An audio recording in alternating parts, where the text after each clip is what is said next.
Hello, ഒരു വ്ളോഗായിട്ട് വന്നിട്ട് കുറച്ച് ദിവസമായില്ലേ. കഴിഞ്ഞ വ്ളോഗിൽ ഞാൻ ഫാക്ടറി ടൗൺഷിപ്പ് ഹൈസ്കൂളിൽ പോയ വിശേഷമായിരുന്നു പറഞ്ഞിട്ടുണ്ടായിരുന്നത്.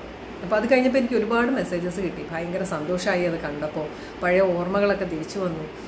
ഒരുപാട് കാര്യങ്ങൾ ഓർത്തെടുക്കാൻ, കൂട്ടുകാരുമായിട്ടുള്ള ഒരുപാട് കാര്യങ്ങൾ ഓർത്തെടുക്കാൻ പറ്റി എന്നൊക്കെ പറഞ്ഞിട്ട് ഭയങ്കര സന്തോഷത്തോടു കൂടിയുള്ള ഒരുപാട് മെസ്സേജസ് എനിക്ക് വന്നു. നേരിട്ടും സ്മൃതി പർവ്വത്തിൻ്റെ മീറ്റിങ്ങൊക്കെ ആയിട്ട് ഓരോരുത്തരെ കാണുമ്പോൾ നേരിട്ടും ആൾക്കാർ അവരുടെ ആ ഒരു അത് കണ്ടപ്പോൾ ഉണ്ടായ ഒരു സന്തോഷം എൻ്റെ അടുത്ത് പറഞ്ഞിട്ടുണ്ടായിരുന്നു.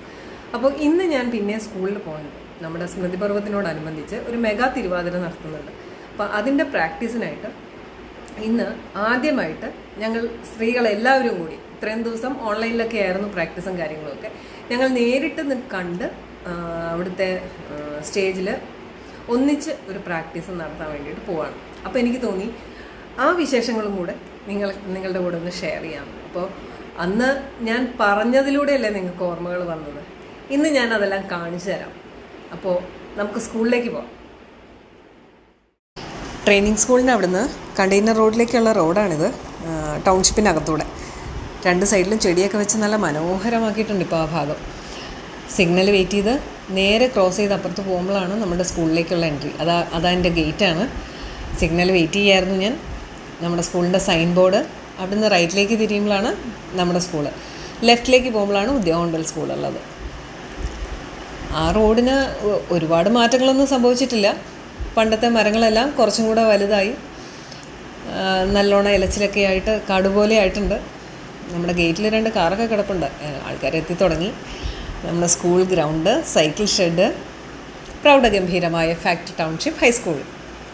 അത് കാണുമ്പോൾ തന്നെ എന്തൊരു സന്തോഷമല്ലേ. ബാസ്കറ്റ്ബോൾ കോർട്ട്, പണ്ടത്തെ ബോയ്സ് വിങ് ആണത് കേട്ടോ. അതാ ഞാൻ കഴിഞ്ഞ വ്ളോഗിൽ പറഞ്ഞിട്ടുണ്ടായിരുന്നില്ലേ, നമ്മുടെ സ്റ്റാഫ് റൂമിനപ്പുറത്ത് പുറത്തേക്ക് ഇറങ്ങുമ്പോൾ ഒരു കുഞ്ഞു മരം ഉണ്ടായിരുന്നത് വലുതായിന്ന്. നോക്ക് അത് എത്രത്തോളം വലുതായിന്ന്. പിന്നെ നമ്മുടെ നീളൻ വരാന്ത. എന്ത് രസമല്ലേ ഇപ്പോഴും അത് കാണാൻ. സ്കിറ്റും പാട്ടും ഡാൻസും ഒക്കെ ആയിട്ട് നമ്മൾ കയറി ഇറങ്ങിയ അതേ സ്റ്റേജ്. ഒട്ടും മാറ്റമില്ല അതിനൊന്നും. എല്ലാവരും എത്തി തുടങ്ങിയിട്ടേ ഉള്ളൂ. പ്രാക്ടീസൊക്കെ തുടങ്ങുന്നതിന് മുമ്പ് എല്ലാവരും അങ്ങോട്ടും ഇങ്ങോട്ടും പരിചയപ്പെടലും ഓർമ്മ പുതുക്കലും. ഒരേ ബാച്ചിലുള്ളവരുണ്ട്, ക്വാർട്ടേഴ്സിൽ അടുത്തടുത്ത് താമസിച്ചവരുണ്ട്, വർഷങ്ങൾക്ക് ശേഷം കാണുന്നവരുണ്ട്. സന്തോഷം പങ്കുവെച്ച് എല്ലാവരും ഇങ്ങനെ മറ്റുള്ളവർ വരുന്നത് വരെ വെയിറ്റ് ചെയ്യാണ്. അത് കഴിഞ്ഞ് എത്തിയിടത്തോളം ആൾക്കാരെല്ലാം പ്രാക്ടീസ് തുടങ്ങി. പ്രാക്ടീസിൻ്റെ വീഡിയോ അധികം ഞാൻ എടുത്തിട്ടില്ല, കാരണം ഞാനും തിരുവാതിരയിലുണ്ടല്ലോ. തിരുവാതിരയ്ക്ക് ഇടയ്ക്ക് കിട്ടുന്ന ഗ്യാപ്പിലാണ് ഞാൻ ഇതെല്ലാം റെക്കോർഡ് ചെയ്തെടുത്തത്. ആ ഇടയ്ക്ക് കിട്ടിയ ഗ്യാപ്പായിരുന്നു സത്യം പറഞ്ഞാൽ എനിക്ക് ഭയങ്കര രസമായിട്ട് തോന്നിയത്. കാരണം എത്രയോ വർഷങ്ങൾക്ക് ശേഷം കാണുന്നവർ, അടുത്തടുത്ത് താമസിച്ചവർ, നമ്മുടെ ക്വാർട്ടേഴ്സിൽ അടുത്തടുത്ത് താമസിച്ചവരൊക്കെ ആയിരുന്നു. അത് കൂട്ടം തിരിഞ്ഞ് നിന്ന് അവർ പഴയ ഓർമ്മകളും ഇപ്പോൾ എവിടെയാണ് എന്നൊക്കെയുള്ള വിശേഷം തിരക്കലും നല്ല രസമായിരുന്നു. വന്നവരെല്ലാവരും കൂടെ പോകുന്നതിന് മുമ്പ് ഒരു ഗ്രൂപ്പ് ഫോട്ടോ എടുക്കാനുള്ള തത്രപ്പാടാണ് കാണുന്നത്. നമ്മുടെ സ്റ്റേജിൻ്റെ സ്റ്റെപ്പിലിരുന്ന് ഞങ്ങളങ്ങനെ ഒരു ഫോട്ടോ ഒക്കെ എടുത്തു. എല്ലാവർക്കും വരാനൊത്തില്ല, എന്നാലും വന്നവരെല്ലാവരും ഞങ്ങൾ ശരിക്കും ആഘോഷിച്ചു. തളർന്നു. ഒരു നല്ലൊരു എക്സ്പീരിയൻസ് ആയിരുന്നു. ഒരു ഗെറ്റ് ടുഗദർ നടന്നൊരു ഫീലിംഗ് ആയിരുന്നു. സ്കൂളിൻ്റെ കോമ്പൗണ്ടിൽ വെച്ച് തന്നെ കൺക്ലൂഷൻ വീഡിയോ എടുക്കണമെന്ന് ആഗ്രഹം ഉണ്ടായിരുന്നു. പക്ഷേ പ്രാക്ടീസ് നീണ്ടുപോയി. നമുക്ക് റൂം ക്ലോസ് ചെയ്ത് കീ അവരെ ഏൽപ്പിക്കണമായിരുന്നു. അപ്പോൾ എല്ലാവരും വേഗം ധൃതി പിടിച്ച് ഇറങ്ങി. അപ്പോൾ ഞാൻ ഓർത്ത് വന്നാൽ പിന്നെ വീട്ടിൽ വന്നിട്ട് തന്നെ കൺക്ലൂഷൻ വീഡിയോ എടുക്കാമെന്ന് വിചാരിച്ചു. പ്രാക്ടീസൊക്കെ നന്നായിട്ട് പോയി. ഒരുപാട് പേരെ കണ്ടു. ആദ്യമായിട്ട് കാണുന്നവരുണ്ട്. സംസാരിച്ചു. എല്ലാവരുമായിട്ടും പഴയ ഓർമ്മകളൊക്കെ ഷെയർ ചെയ്തു.